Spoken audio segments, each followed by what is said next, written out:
It feels almost illegal to know how to make your mortgage tax deductible, even if it's on your own home, but it's not. So I'm going to let you in on a little secret that the ATO and the government probably don't want you to know. Now, just calling out with this one, this is not financial advice. Please seek out financial advice from someone with a glorious beard before taking any action. So to put some numbers around this with an example, in New South Wales, the average mortgage size is $711,000 a year. And based on the current mortgage interest rates, you'd pay about $42,000 in interest costs each year. If your mortgage is not tax deductible, then that means you've got to get $42,000 in after-tax dollars and use those to cover your mortgage interest. But on the flip side, if you can make that mortgage tax deductible, that means $42,000 every single year in tax deductions that you can get, which is going to cut your tax bill by somewhere around $20,000 a year. We're talking about some pretty big biggies here.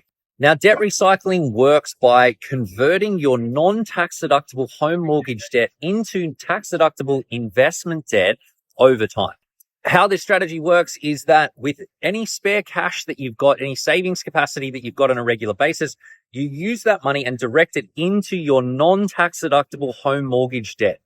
At the same time, you take exactly the same money out of debt, a debt facility. It can be the same or a different one. I'll get into the tactics in a sec. But you use that for the purposes of investing. Typically, what people do is that they build a share portfolio or an ETF portfolio.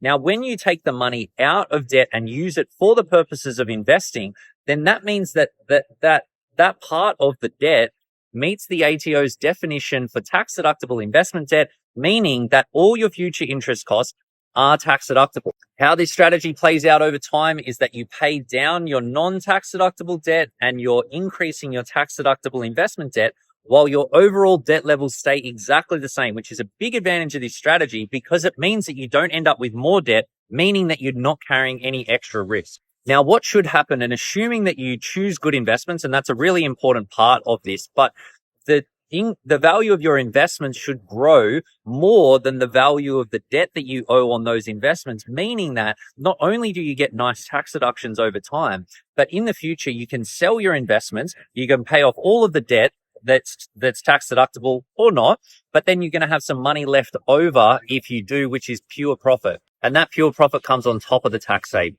Now, this is one of my favorite strategies to use because it's about using the rules smarter to your advantage, but I've tried to make it as simple as possible in this explanation. Please know that it can be a little bit complicated. I've seen people stuff this up. If you're thinking about going down this path, it's really important that bare minimum, you have a good mortgage broker in your corner. Ideally, you have a broker and a financial advisor working together.